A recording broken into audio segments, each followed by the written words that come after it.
Hi, everybody. Today is Friday, November 7th, 2025, and our dear friends, our brothers, Carl Walker and Eric Johnson are here with us.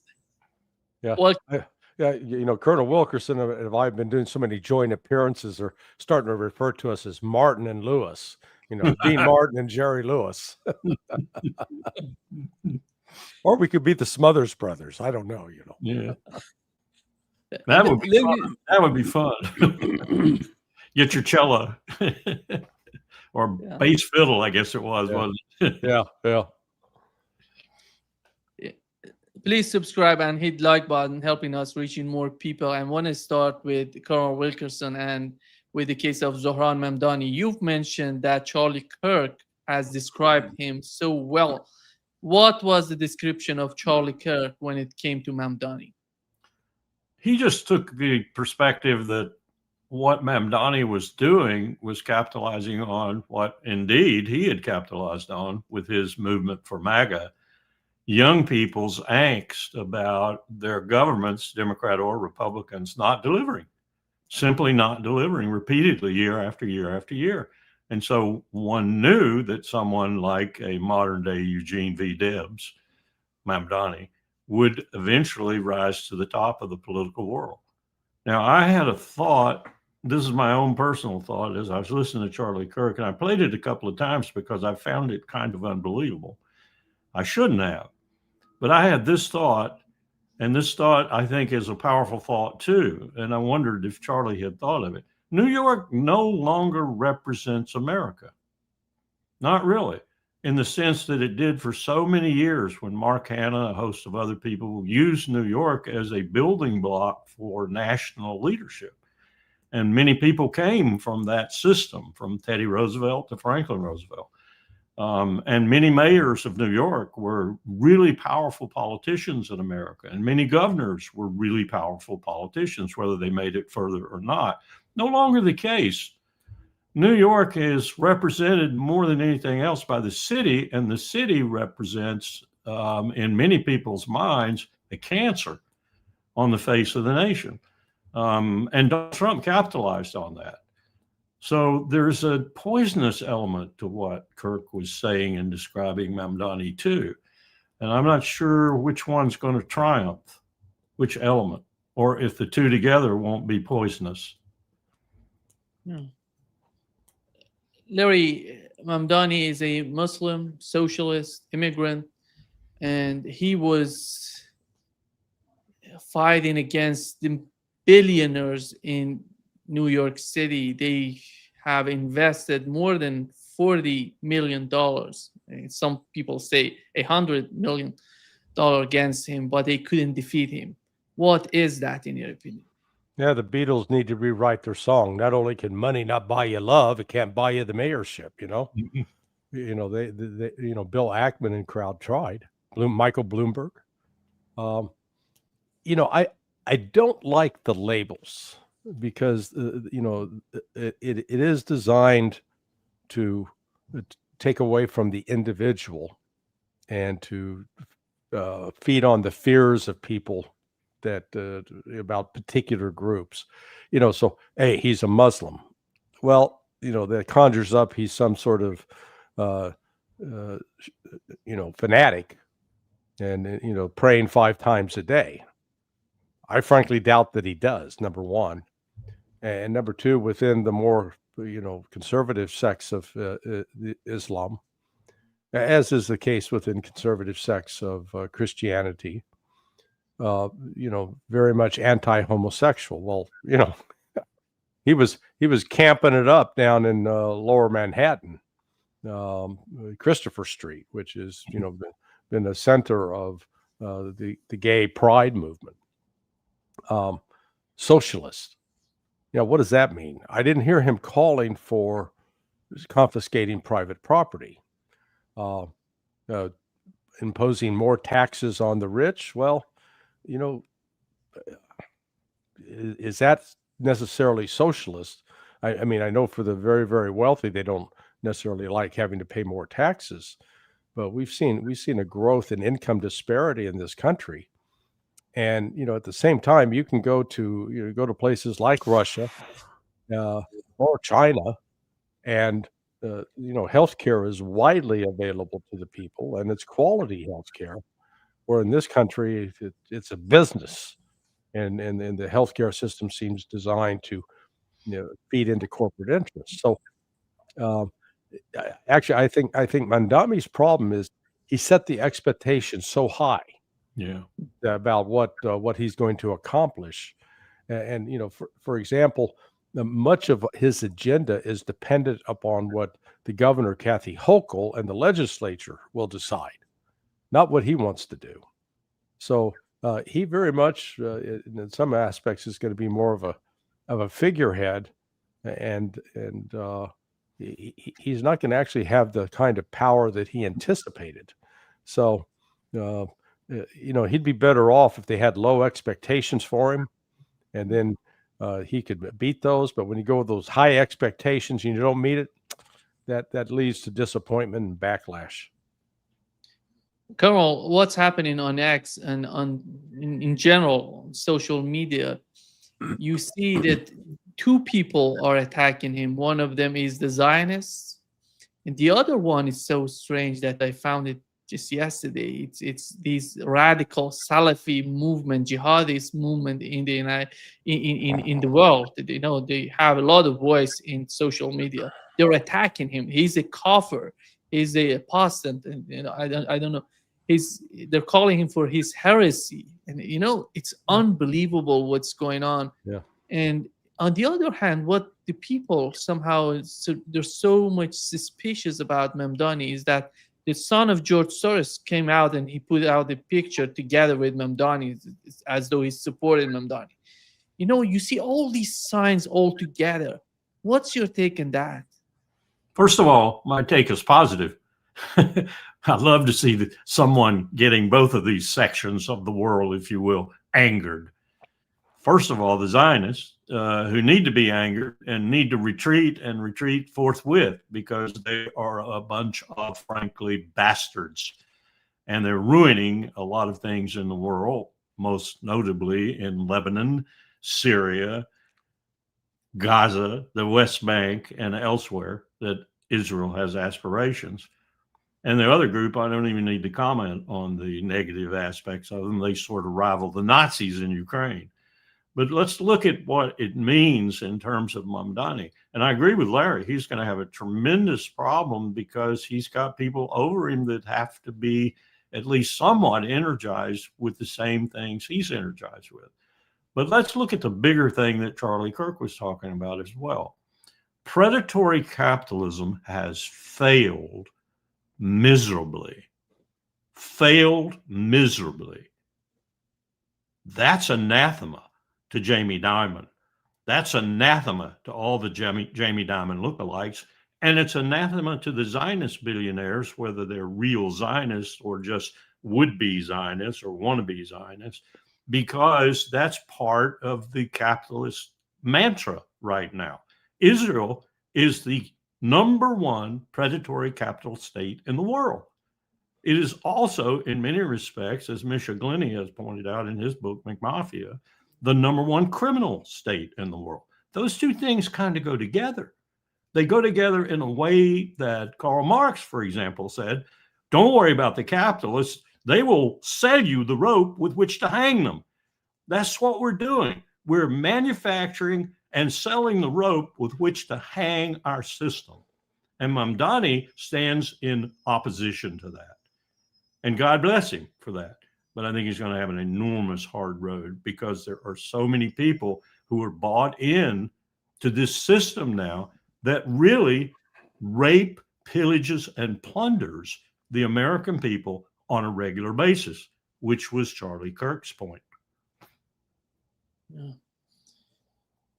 Larry, the other important thing, the important event that has happened the same day that Mamdani wins the election in New York was the case of Dick Cheney, former vice president of the United States. He passed away, and many people know that he was one of the masterminds of the policies in the Middle East for decades, the last decades. What's your take on Dick Cheney, and how do you understand him and his sort of policies and the influence he had in the Middle East, in the United States, considering the foreign policy? Well, he proved the old proverb, which goes, only the good die young, that is true. Very true, at least in his case. Cheney was a creature of Washington. I had a very dear friend who unfortunately is deceased, a fellow named Bruce Bradley. And Bruce had quite a pedigree. He was the horse holder, if you will, for Vice President William Miller, vice presidential candidate William Miller back in 1964. He was Goldwater's selection. And as Bruce, he was only 23 at the time. He had lied about his age because it demanded that you had to be at least 25. And his job was to line up sexual favors for vice presidential candidate Miller on the campaign trail. Then in 1964, Bruce became chief of staff to Robert Ellsworth, a congressman from Kansas, who later went on to be the head of NATO, the civilian side. And in that capacity, as chief of staff for Ellsworth, he met a young congressman, I guess guys out of Michigan, a fellow named Don Rumsfeld. That would be it. Mm-hmm. And Bruce and Rummy played racquetball, squash every week. So they became friends. Bruce went on to become. He was working on the Rockefeller campaign, and actually he supervised Henry Kissinger. And when Kissinger, Rockefeller lost the primaries, and Kissinger moved to Nixon. And when Kissinger offered Bruce his position as his deputy, and Bruce told Henry, he said, "Henry, look," he says, "as a subordinate, you kiss ass better than anybody I've ever seen in Washington. But as a boss," he said, "you'd be a son of a bitch. I could never work for you." So Bruce set up a firm called Bradley Woods. 1973, phone rings. "Hey, Bruce, this is Don. Hey, Don, how you doing? Listen, I got a young guy. I offered him a job with me over in NATO, but he didn't want to leave Washington. So yeah, maybe you could find a place for him." Then Bruce said, "Sure. What's his name?" "Dick Cheney." And so Cheney went on board with Bruce for a year, or a year and a half, but about 18 months. And he specialized in smoking 2 packs of cigarettes a day and a 3 martini lunch, after which he'd come back to Bradley Woods, put his feet up on the desk and go to sleep for a while. So, it was an arduous life for, a grand patriot who thought other people should be fighting in Vietnam. He then got the call to become chief of staff to Gerald Ford, because that had been Don Rumsfeld's position. Rummy leaves and says, "I got just the guy for the job." Now, it's not like Cheney had any accomplishments other than being friends with Don Rumsfeld, okay? And he became this. After Ford lost the election to Carter, back to Bradley Woods. Cheney went for about a year, and then he used that as a platform from which to launch his candidacy for the House of Representatives. And, so my point in reciting all of this is, it wasn't like he had gone to school and had some great education, some pedigree in that regard, or had served in the military. But he became this just obnoxious hawk. And when George W. Bush was president, part of GW's problem is you had Rummy over at the DOD, or now the Department of War, and you had Cheney as vice president. And I recall a friend of mine, Bobby Charles, who was the Assistant Secretary of State for International Narcotics and Legal Affairs. And he went with Powell once to the White House, and the issue was about Afghanistan, and they were trying to interdict the drugs coming out of there. And George W. Bush said, "Okay, this is the decision." And then Rummy and Cheney went, no, and they basically reversed Bush. And I remember Bobby was like shocked. He said like they had no respect. So they were out of control. And Cheney, like typical Washington creature, man, became a millionaire, multi-millionaire. So Cheney embodies all that is bad about DC, and he was, you know, one of the all-stars of a corrupt system. Yeah. Sorry for the long anecdote, but No, that was amazing. Let me pick it up. 34-year-old White House chief of staff, as Larry pointed out, who engineers, and you won't find this in the Wikipedia article, AI generated or otherwise, or any history other than the history I'm going to relate to you. They engineer the departure of James Schlesinger as Secretary of Defense. It's ostensibly because of his disagreements over Mayaguez and other things that Ford wanted to do that Schlesinger didn't want to do, wisely enough. Stupid operation in the first place. But really what it's about is the innuendo that Dick and Don spread all over the place about Schlesinger and made Ford hate him so badly that they got rid of him. And guess who became Secretary of Defense? Donald Rumsfeld. Fast forward to John Tower not making the nomination process for Daddy Bush, H.W. Bush.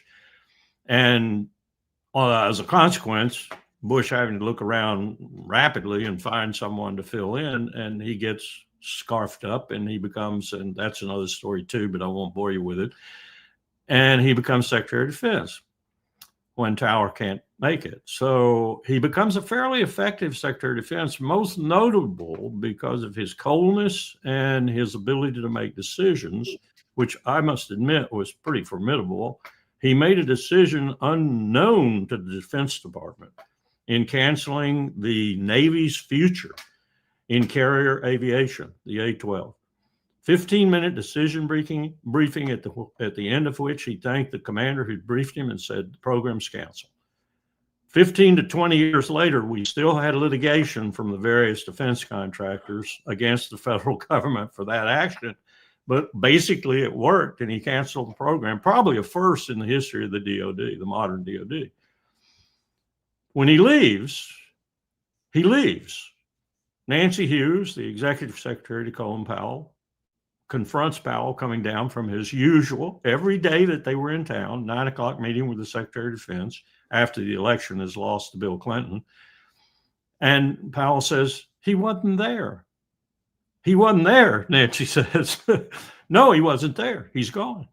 He just left. That was the cold fish that was Dick Cheney. He left, didn't even say goodbye to Colin Powell, with whom he'd served for almost 2.5 years as Secretary of Defense and Chairman. Then we find out he's got Jim Baker by the reins. Jim Baker was the last architect of not only Secretary of State, but he was the last architect, campaign manager for George W. Bush. And of course, Bush lost. Well, Cheney reaches in and gets Jim, and he make a tour of the United States to test the chances of Dick being president. About 3 months into that, Baker tells Dick, you don't have a prayer.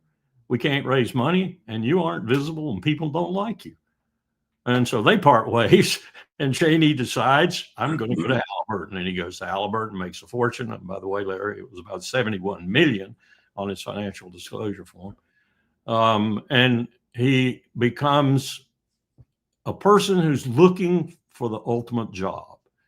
And what does he find? He finds a country bumpkin from Texas who happens to be with the Bush dynasty. That's his only claim to fame.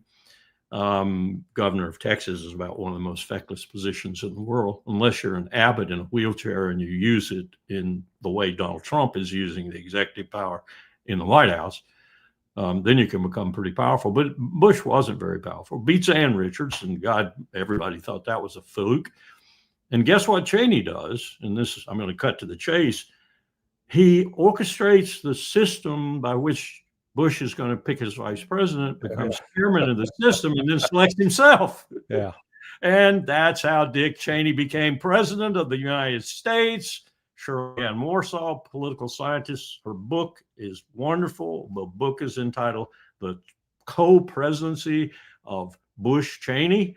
I told her at the time, you should have made it Cheney-Bush, because that was the prominent party in the party. And with Condi Rice on their side 9 times out of 10. She was also a neophyte. She wasn't a dream team member like the New York Times called her.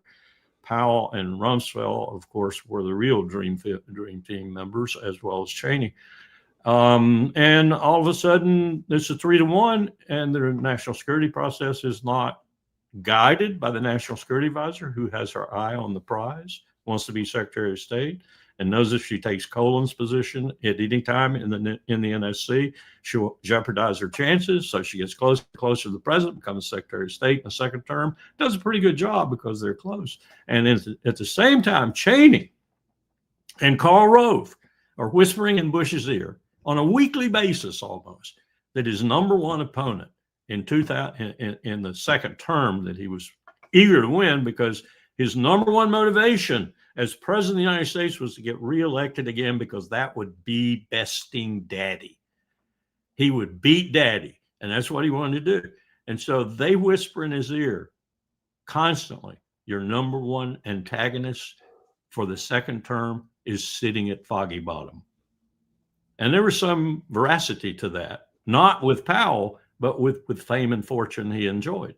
In 95, both parties were trying to recruit him. Both parties had apparatus all across America set up to elect him, and he turned them down.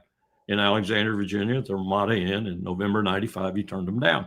But they used that potential possible political opponent against Powell, so that Cheney could walk into an NSC meeting, for example, where Powell was opposing something really serious, and Cheney walked up to him and put his finger in his chest and said, "You're not the chairman anymore. You are the Secretary of State. Do not talk like you're the chairman." Because what he was doing was telling the president there were too few troops for Tommy Franks for the Iraq War. The initial offering by Rumsfeld was about 55,000, if you can imagine that. And what Powell should have done at that point, what he should have done was say, "You're not my boss. He is. I'm giving the advice to him. And thank you very much. I'm going to give him the advice," and rendered the advice. But he didn't. Big failure on his part, in my view. He should have resigned right there if the president said, "No, I'm out of here. I'm out of here." But he didn't. But that was Cheney. And he was president for national security and foreign policy. He was president of the United States for almost 4 years. Yeah. Larry, you remember Wesley Clark said that when he received that paper that says that in 7 years they're going to overthrow the governments in Iran, Iraq, Syria, Libya, and Somalia. And he was asking Rumsfeld, why do we need to do that? He said people from the top are asking for it. The people he was talking about, Rumsfeld, he was talking about Cheney and these people, or that I don't know. That I don't know. But it was all, the ultimate objective of all of that was to the perception it was going to benefit Israel and secure Israel's place in the Levant, West Asia, Middle East, however you want to refer to it. So, this is just one other manifestation of U.S. foreign policy being taken hostage by the Zionists. And the power of that we're seeing this week, over the course of this last week, that's really blown up now. Israel is in trouble in the United States, finally, with when Tucker Carlson did the interview with this kid Nick Fuentes, and I watched the interview. And how it's been characterized by these Zionist crazies like Mark Levin and Ben Shapiro and Randy Fine, the man who's never met a donut he didn't like. Good Lord. I mean, he's into Jerry Nadler territory in terms of being obese. And maybe we can excuse his lack of mental acuity because all the blood is flowing through this corpulent body rather than staying in his brain. But, to attack Tucker as an anti-Semite, a Nazi, leading the Hitler Youth, and they made direct threats to kill him. They didn't say we're going to kill him, but he needed to be eliminated. He needed to be silenced, needed to be neutralized. Nice euphemisms for killing, murdering somebody. And it was, I saw a video clip of Eric Trump and his wife were on stage. And one courageous young man stood up and said, basically, you know, why are we trying to make Iran out to be the bad guy? And we've saddled ourselves with Israel, who's carried out attacks, who'd attacked the USS Liberty and has done everything to create nothing but problems for your father. And, you know, watching the ensuing tap dance, you know, I was tempted to call Eric Trump Bo Dangles. You know, he was doing such a good job of the soft shuffle. So right now in the United States, this debate it's now come to a head. And, you know, the Zionists in their stupidity are attacking the most prolific YouTube channels. You know, Candace Owens has got 5.5 million subscribers. Tucker's at like 4.9 million. Joe Rogan's at 20 million. So, yeah, you know, they're alienating these important voices because the mainstream media, which the Zionists have bought up and are trying to control, is no longer relevant, no longer watched by the majority of people. It's just an expensive black hole that they're pouring money into. Yeah. We're watching the ship go down, Nima. Yeah. Here is what Tucker Carlson said about Donald Trump prioritizing Netanyahu. I campaigned for him and I love Trump. I just want to say that. And I talked to him the other day, and I love Trump. And I've known him for 25 years, and I mean, I could write many books on Trump, and they would be positive, basically. But the second he gets elected, who's the first person to visit? Bibi. Then he comes again. Then he comes again. And it's like the energy of the administration and of the entire U.S. government is all of a sudden about Iran. A war with Iran? Really? How many people do you know who've been killed by Iran in the United States in your lifetime? 0, because that's the number. How many people do you know who've died of a drug OD? Some. Maybe you have a nephew who did. So, like, what is this? I know you want to have regime change in Iran. I'm not mad at Israel at all. I'm not actually mad at Israel. I'm mad at our leaders for spending their time and my money focusing on someone else's country. And then I'm doubly mad because that's a total betrayal of the promise, which is your government works for you because you own the government, because it's a democratic republic. Like, what the hell is going on? And then if you say anything about it, it's like, you're a Nazi, you're an anti-Semite. Well, actually, I'm not. And I'm in a really great place to say that because I'm really am not. Yeah. And he was attacked, Larry, by the way, Carl, by the way, as Larry has mentioned, it was, they're not just attacking him, but they're attacking the movement, this sort of sentiment, this sort of understanding on the part of the Republican, mostly young people, that because this sort of talk resonates with the people who are mostly under the age of 30. That is the main concern, in my opinion, right now with the Israeli government and what they're doing in the United States with the case of the money they're spending, the investment and the parties, even with the case of Zohran Mamdani. That's the whole case. I would put it up to 40. I would say under 40. And it's rapidly building. And I watched a video of Ben Shapiro the other day, and I couldn't believe how evil he was. I mean, he even took on in the video satanic proportions, the way he looked. He's losing it. He's losing it completely. And I think he exemplifies essentially what's happening. They're falling apart.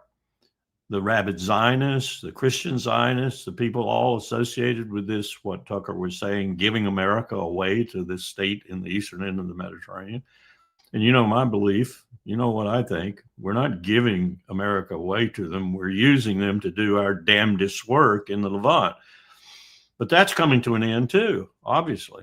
And where it's going to come to a screeching end is what I'm hearing right now is true. And I've heard it from more than one source that Bibi's going to, this is it in a nutshell.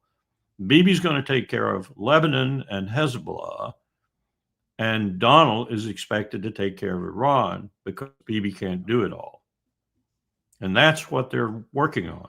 And this ceasefire, which isn't a ceasefire in Gaza, is essentially a subterfuge, and all the dialogue around it, diplomatic and otherwise, associated with resurrecting the Abraham Accords and so forth, punctured mightily by the foreign minister of Oman at the IISS-sponsored conference in Manama, where he said the number one cause of instability in the region was Israel. Can you believe a foreign minister of the most balanced state in the region, Oman? Our good offices state time and time and time again would say that. But what he didn't say was the most powerful, unstable actor in the region, the person causing all the problems, is Israel, backed by the United States, which is what he should have said, because we are the ultimate culprit. But that's being exposed too. And I think we're going to have a real problem if this strategy goes forward against Hezbollah in a significant way and against Iran, with the U.S. being the major belligerent. That's the end, in my view, of our relationship with anybody in the Levant, because there's so much poised against us, not just 90 million Iranians, but also now apparently most of the Arab League and the GCC, and of course Russia and China behind Russia. Larry, the foreign minister of Iran, Araqchi, he said that they have tried each and every way possible to communicate with the Trump administration, but none of them is working. That's why we have to be prepared for any sort of attack from the United States. Right. And to defend ourselves and to respond in a proper manner. And here is Donald Trump, Larry, bragging about that he was in charge of the attack. Donald Trump, the peacemaker, by the way, the so-called peacemaker, he's bragging about how he was in charge of the attack on Iran. It's a little like Israel. Israel attacked first. That attack was very, very powerful. I was very much in charge of that. When Israel attacked Iran first, that was a great day for Israel, because that attack did more damage than the rest of them put together. Yeah. Yeah, he's a disgrace. I mean, you know, the narcissism, because, you know, I remember, you know, initially he took credit for it, and then he came back and said, "No, I don't know anything about this. This is news to me." And now, oh yeah, I was directing the operation. And Channel 12 in Israel just they did a report about a week ago in which they finally detailed how devastating the Iranian attacks were on Israel's most sensitive military and intelligence sites.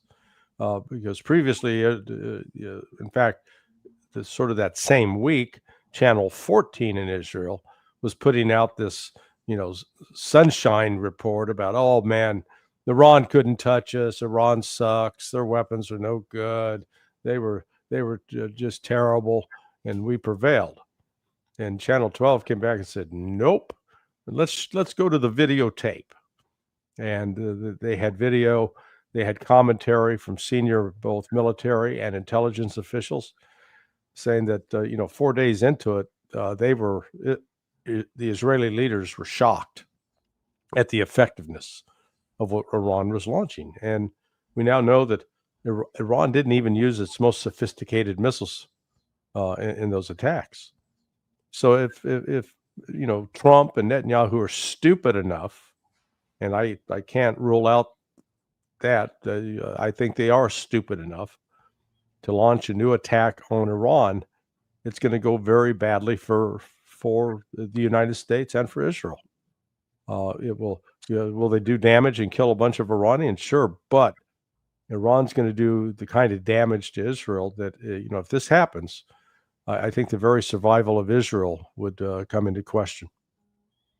And Nima, at the same time, Larry's telling what he's telling, which is absolutely the case in my view, he's challenging a 240 million country of Nigeria in most belligerent terms, and he's got a battle force mustering off Venezuela.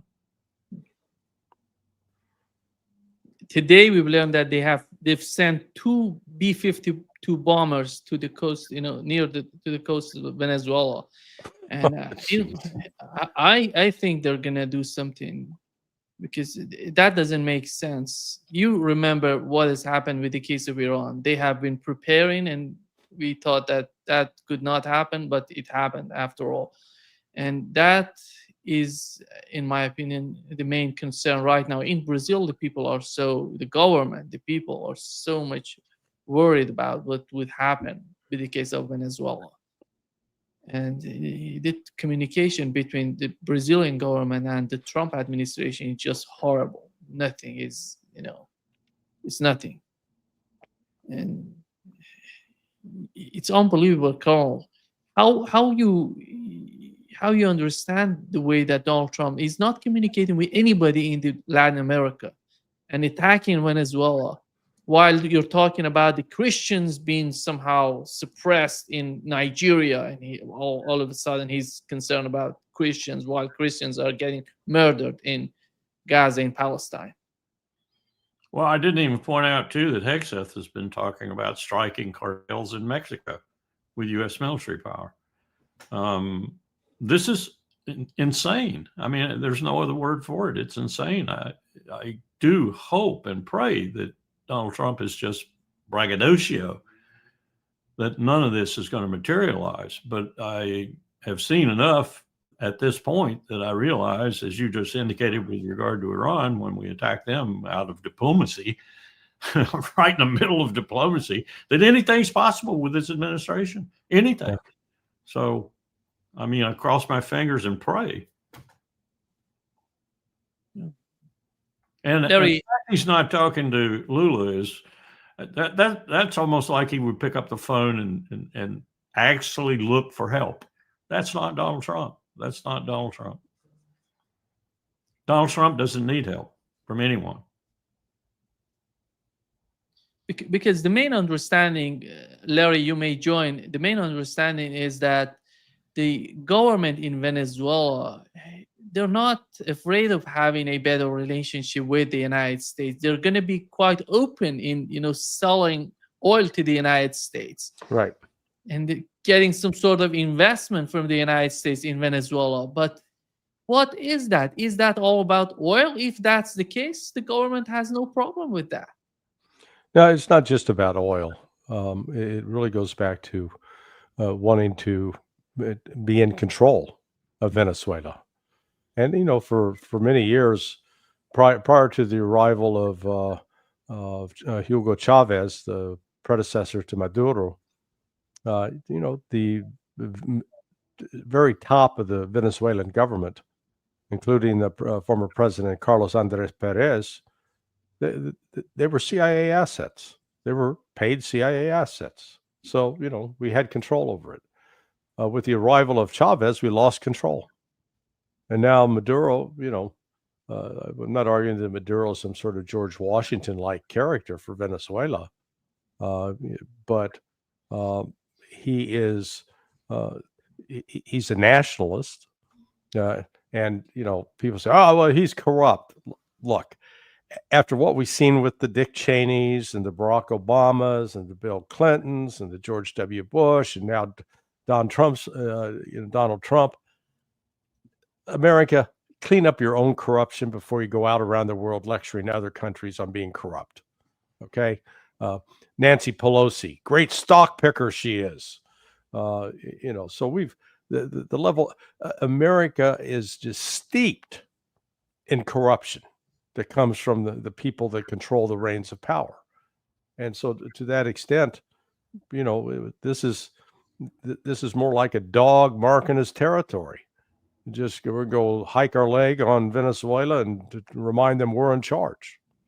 But what's interesting is, again, Trump and Hegseth, they're not very bright when it comes to these matters because they've they've deployed this military force, and now it's been out there for at least 10 weeks.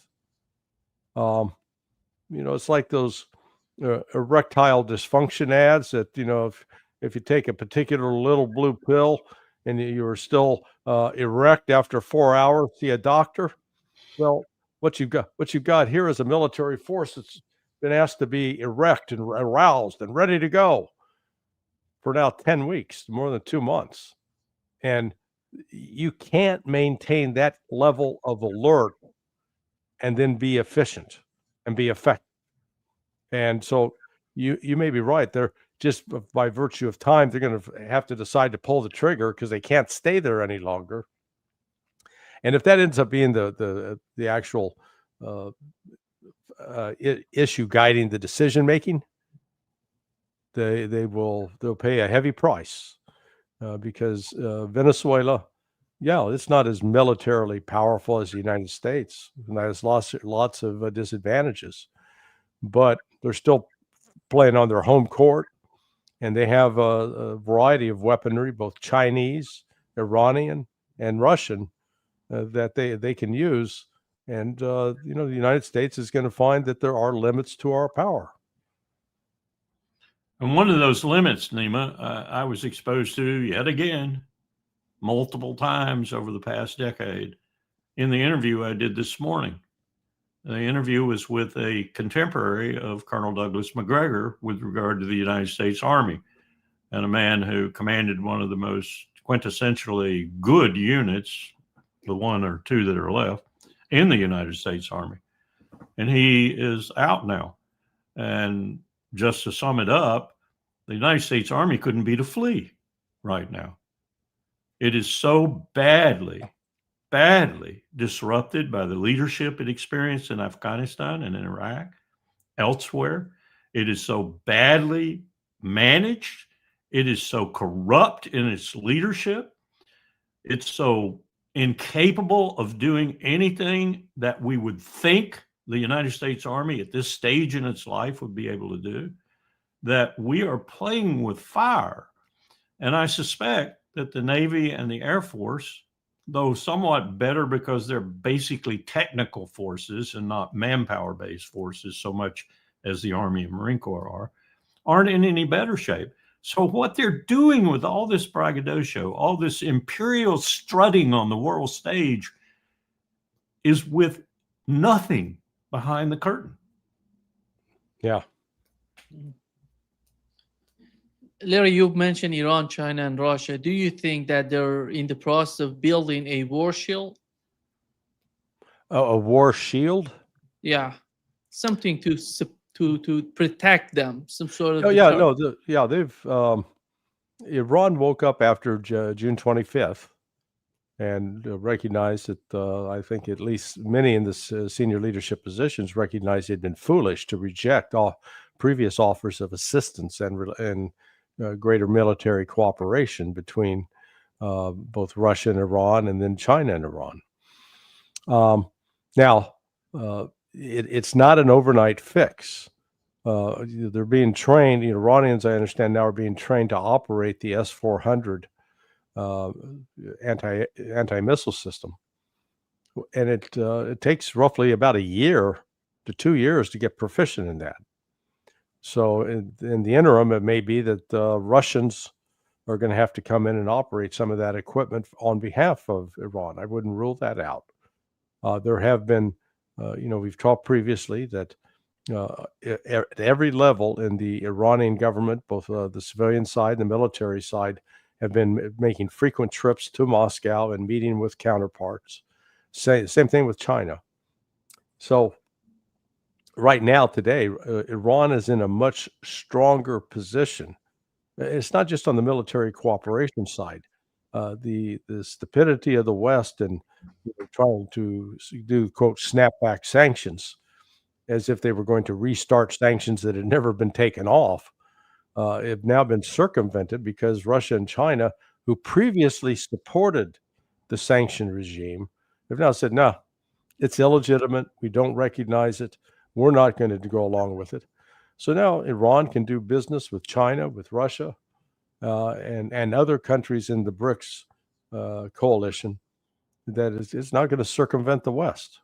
And I think actually we'll see the economic situation in Iran start to improve. And the notion that the United States has the military force to compel Iran or to make it surrender is it's laughable. Again, we couldn't handle the Houthis. So, the Hollywood fantasy about the power or the prowess of the American military is, once it gets out in the real world, it's exposed as a genuine paper tiger. Colonel, here is what Mark Rutte, the NATO Secretary General, said about Russia, the threat coming from Russia, China, and Iran. In the future, Russia will remain a destabilizing force in Europe and the world. And Russia is not alone in its efforts to undermine the global rules. As you know, it is working with China, with North Korea, with Iran and others. They are increasing their defense industrial collaboration to unprecedented levels. They are preparing for long-term confrontation. We cannot be naive. We must be prepared. President Roosevelt famously said that powerful enemies must be outfought and outproduced. And that was in 1942. And the same can be said today. We call it peace through strength. We are already turning the tide on ammunition. Until recently, Russia was producing more ammunition than all NATO allies put together. But not anymore. Across the alliance, we are now opening dozens of new production lines and expanding existing ones. So what he's describing is a march toward an arms race that will inevitably lead to war. That's what he's describing. And by the way, he's not going to do that overnight, not in any way, not with 155, 175, 8-inch, not with any other kind of artillery ammunition is he going to do that overnight. He started 2 to 3 years. But let's just look at what he said. What he essentially did I usurp? Were you asking that of Larry? Did I intervene? No. He was asking. Yeah. No, go ahead. You're up. All right. What he said, why are they doing what they're doing in concert? I mean, that was kind of the question he threw out there. Because they are watching us. That's how arms races start. That's how wars start. They're watching us, and they're watching the unpredictability, the crass stupidity, and the unbelievable nature of our leadership. A battle force off Venezuela, an atrocious threat to Nigeria, the mess in the Levant, the mess in Ukraine, which we contributed mightily to now for 15 plus years. And they're saying, we better be ready. We forced this action in concert that he's describing. It's being taken because of us, not because they want to attack us, not because they want to do this or that in an inimical way to the American empire. It's because they see us as being utterly insane. And so they're taking precautions. He's saying, Larry, that NATO today is outproducing ammunition, outproducing Russia in terms of ammunitions. Yeah, is that the case? No, that's just complete male bovine excrement. It is, and the results are being shown on the battlefield. There is not one area of military technology or weaponry where NATO has an advantage over Russia.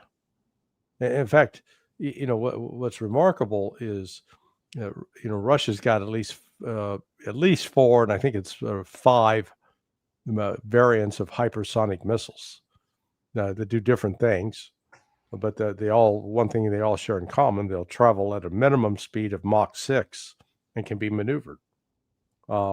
The unveiling a week ago of the Berezhnik cruise missile, which is powered by a miniature nuclear reactor. The same for the Poseidon.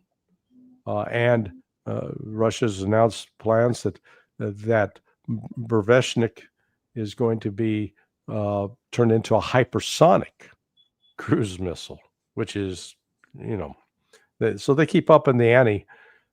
In the West, it's like it's not just a matter of going out and trying to get the most sophisticated military equipment. Step back and ask, what the hell is the strategy? What is it that we're trying to accomplish? Russia's real clear on what it's trying to accomplish. It's trying to weaken NATO and protect itself. And it's been very effective in pursuing that strategy. What's the West want to do? Break up Russia, destroy Russia? We can't figure it out. But the other aspect here, and I had a conversation yesterday with Doug McGregor. The Russians, the way they conduct their military operations, they have a general staff.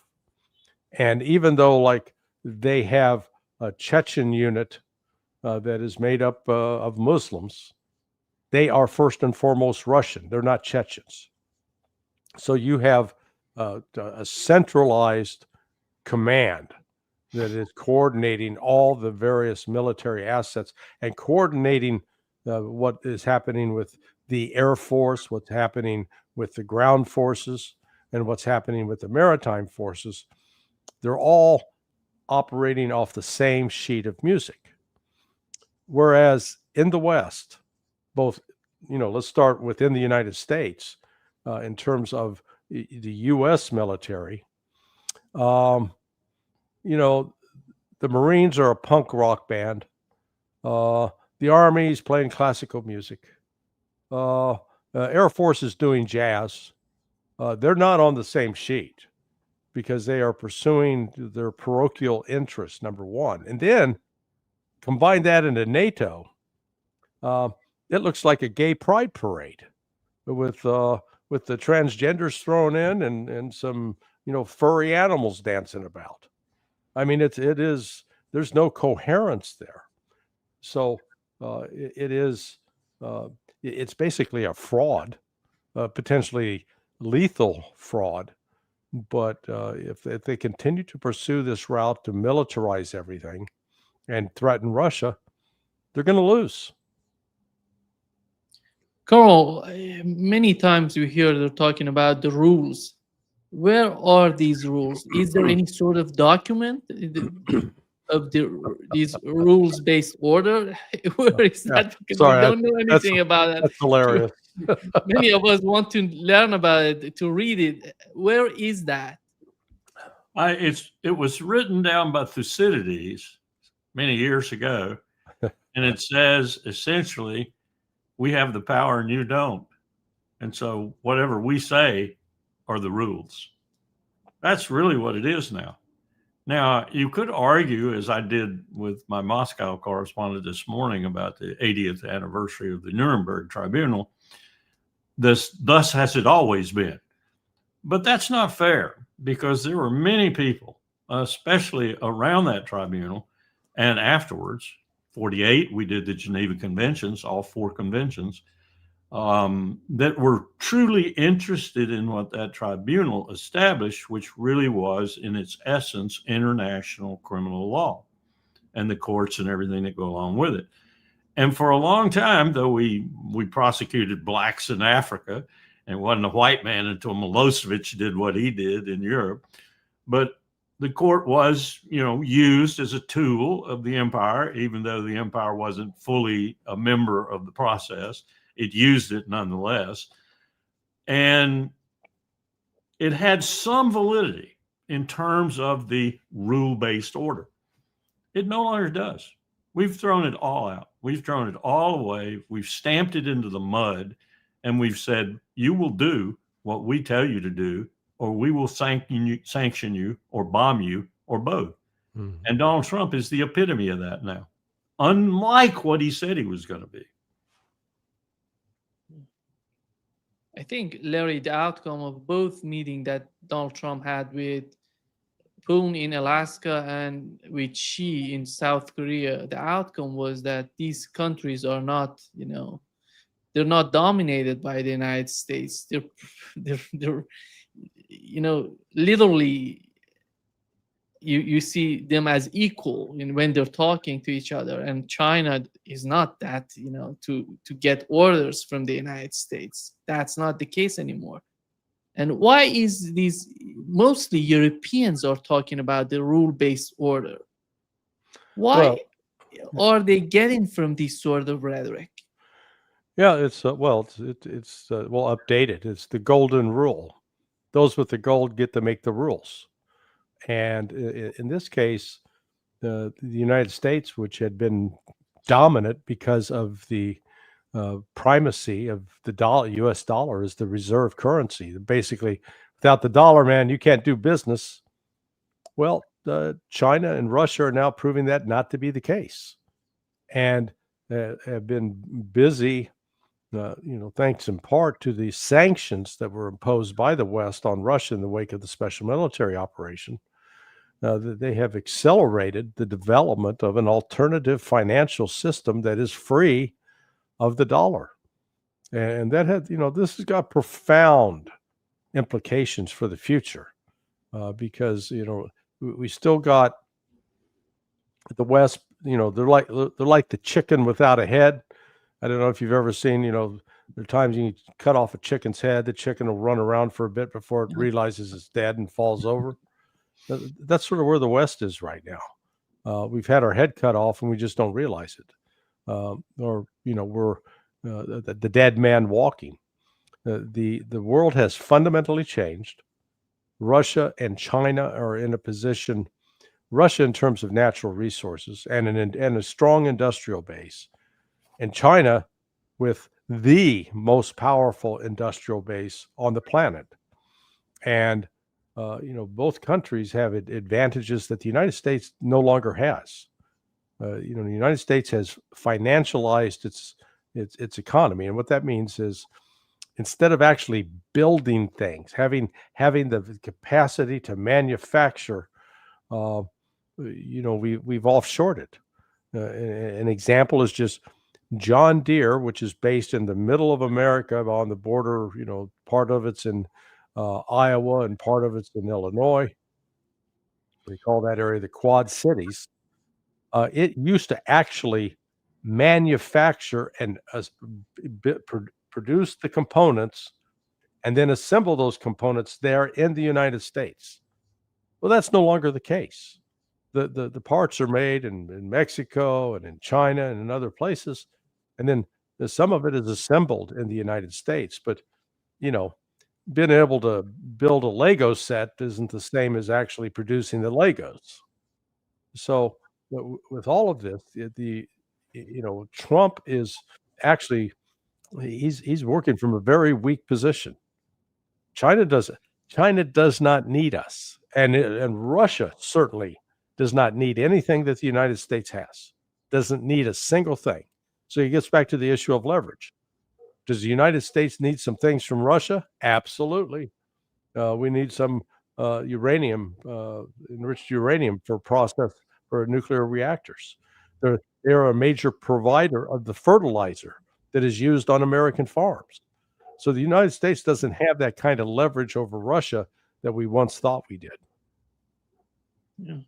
Here's another aspect of it too, Nima. I watched the other day, serendipitously as it turned out, but it was a very informative webinar on Antarctica, because we just had some anniversaries down there and we just had a big meeting down there. There is no more difficult and complex problem on Earth than to deal with than Antarctica, because there are just so many variables and so many players and so many agreements. It's the last place, for example, where we really have rigid compacts for peace and for non-interference and for not doing things that damage this massive land mass, in addition to ice and sea mass that is Antarctica. And one of the things that came out of that meeting was that we're destroying one of the fundamental aspects of life on this earth, krill. Everybody knows what krill is, probably. Krill are the sustainment of the oceans, really. We're overdoing it. we're taking far more krill than we should be taking. We have got the stocks lower than they've been in the history as we know it of the planet. And the MPAs, marine protected areas that are down there and that are working now, are basically being supported by, yes, Chile, Argentina, who are arguing the most eloquently at these conferences and everything. The real pressure on that is coming from the big states, especially the one with 6,000 deep sea fishing boats, ships, I should say, China.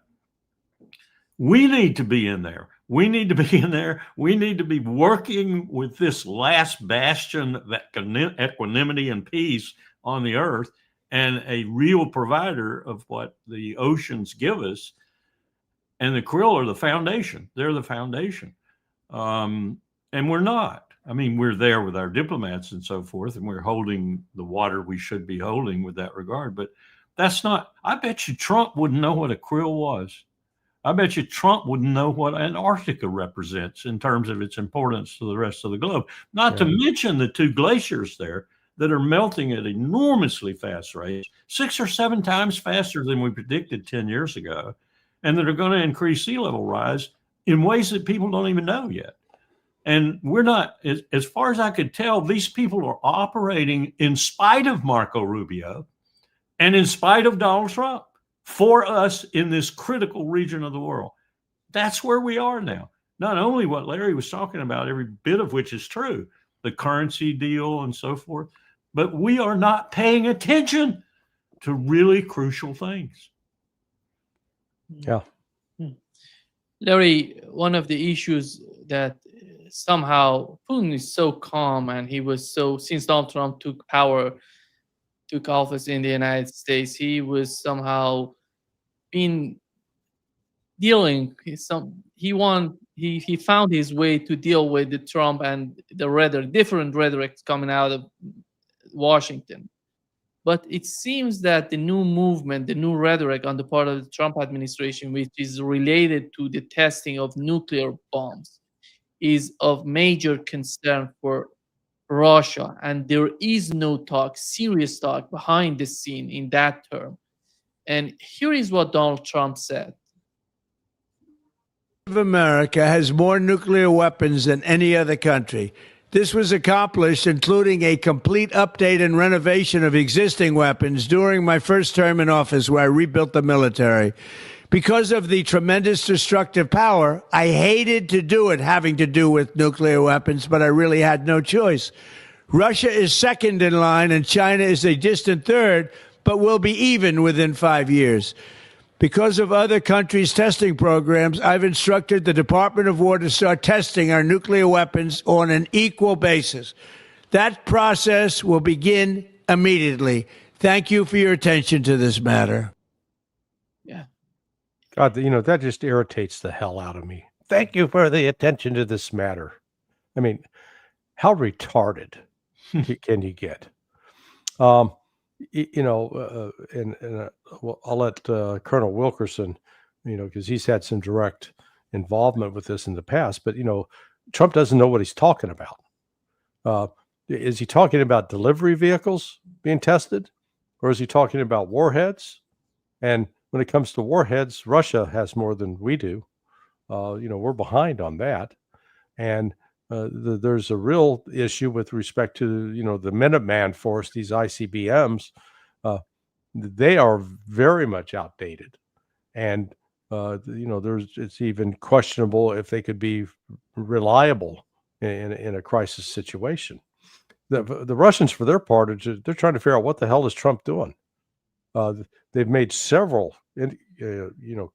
inquiries with State Department, Department of Energy, Department of Defense, or now Department of War, to find out what does Trump mean? What are you talking about? Are you talking about actually detonating a warhead underground? If that's what they're talking about, that's going to take at least 3 years.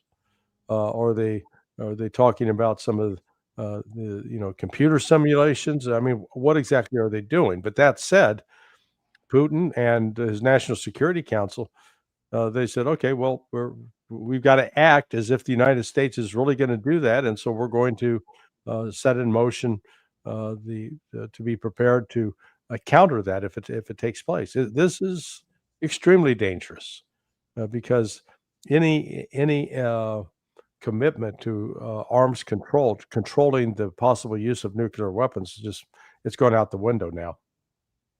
Yeah. Carl. No, that's the biggest aspect of it for me is just what Larry said there at the last. It looks like we're not really serious about getting back to some kind of treaty regime that would not only bring us and Russia in, but also China and eventually 6 countries that have nuclear weapons and 2 prospective ones for nuclear weapons. The White House and Trump himself released a statement that I saw right after that clarified, they said, that he didn't mean nuclear explosions. Then what did he mean? That's the question that begs. If you don't mean nuclear explosions, why did you make such dramatic remarks that looked as if they did include nuclear explosions? And that's a long story. At Bikini Atoll, that's what really convinced our experts to quit doing atmospheric testing, because we really didn't know what we'd done to the damn atmosphere. That was a fusion fission bomb, and Edward Teller got his way, you might say. And that was a huge explosion that really surprised a lot of people in terms of what it might have done to the atmosphere. So we got incentive there to stop that, and the CTBT came about, and we didn't want to do underground testing anymore either, because we were worried really about contaminating groundwater and such, which is a real fear. So what is he talking about? Is he talking about the computer simulations we do, the subcritical things we do to make sure the stockpile is sound? And Larry's absolutely right.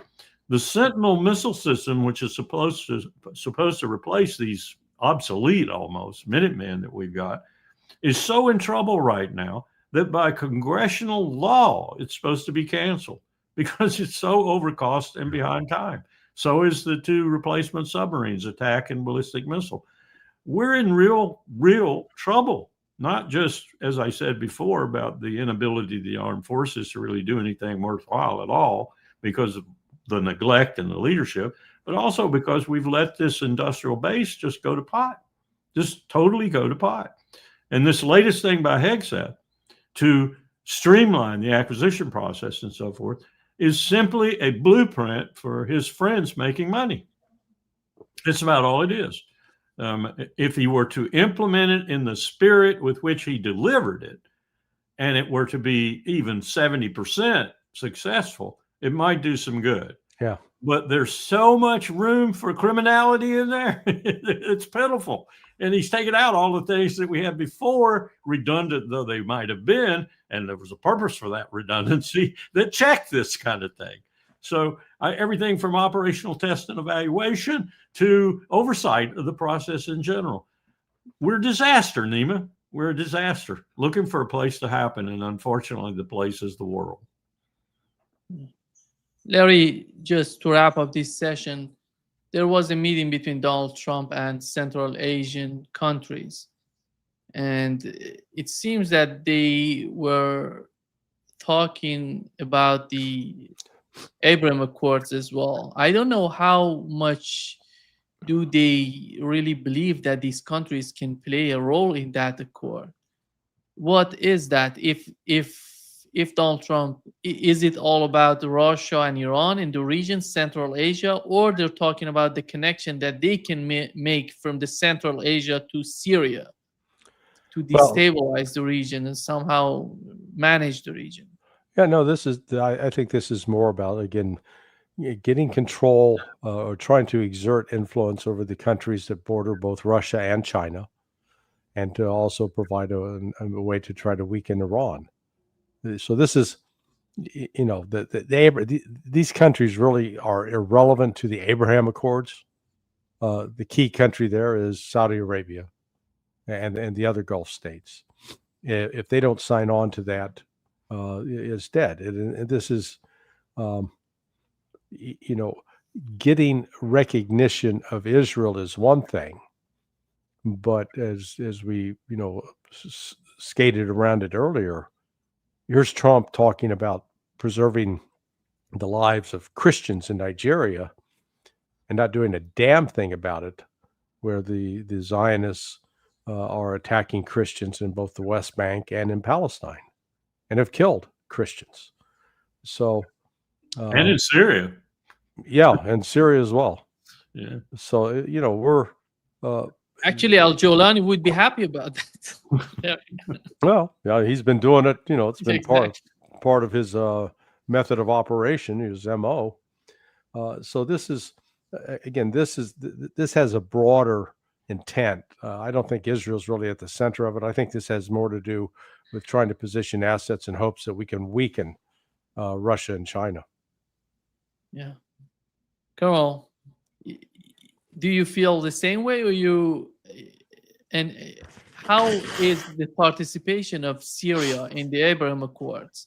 Is that important, that much important? He was lifting the Security Council at the UN, yeah, go ahead. When you have the foreign minister of Oman, to this point, our best good offices Arab country in the region, when you have the foreign minister saying the key to destabilizing the region is Israel, open parentheses, United States, close, things are changing. Mm-hmm. And some of this is beyond what Larry was saying, which is I agree with 100%. Some of this, too, is Kushner trying to find other alternatives to rescue his plan and going through, Big Daddy to do it.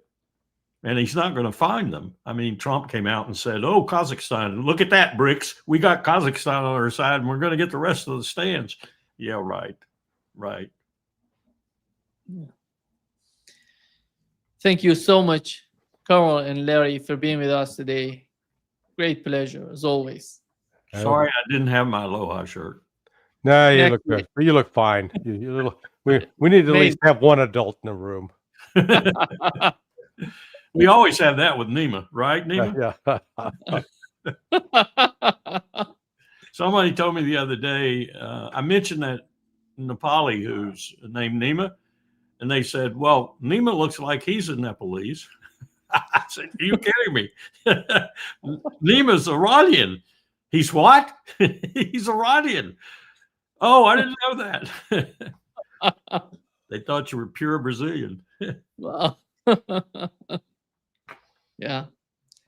Thank you so much. Great pleasure. See you next week. See you. Bye-bye.